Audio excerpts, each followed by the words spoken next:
on Qatar, has Qatar asked for anything in exchange for that $400 million luxury jumbo jet? And how can the American people be so sure that they will not in the future? Well, I think what happens with the plane is that, we're very disappointed that it's taking Boeing so long to build a new Air Force One. We have an Air Force One that's 40 years old.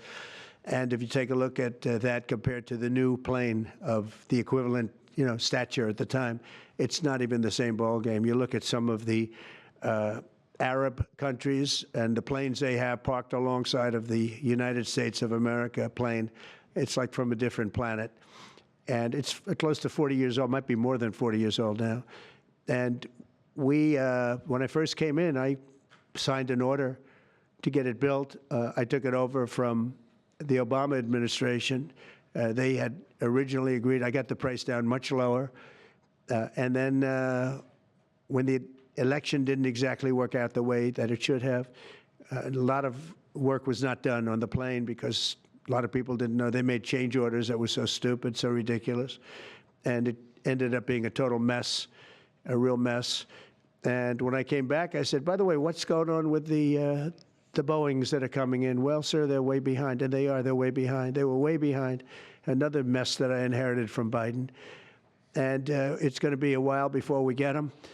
And I think Qatar, who has really, we've helped them a lot over the years in terms of security and safety. I think they, and very, very nicely, and I have a lot of respect for the leadership and for the leader, Qatar. And I think they knew about it because they buy Boeings. They buy a lot of Boeings.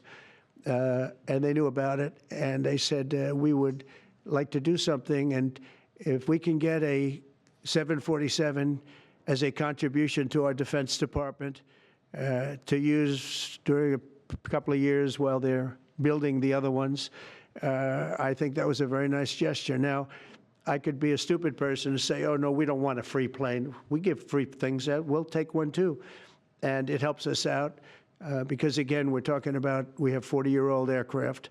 The money we spend, the maintenance we spend on those planes to keep them tippy-top is astronomical. You wouldn't even believe it. So I think it's a great gesture from Qatar. I appreciate it very much. I would never be one to turn down that kind of an offer. I mean, I could be a stupid person and say, no, we don't want a free, very expensive airplane.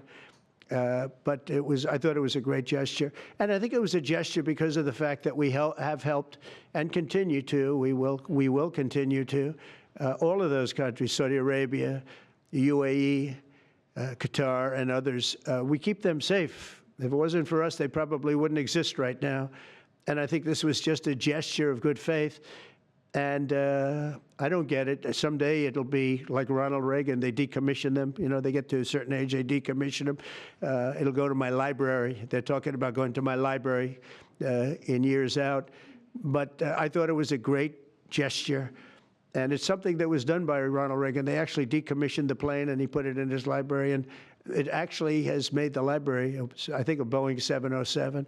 It's actually made the library more successful. So it was good. Do you plan to use the plane after you leave office? No, I don't. No, it would go directly to the library after I leave office. I wouldn't be using it. No.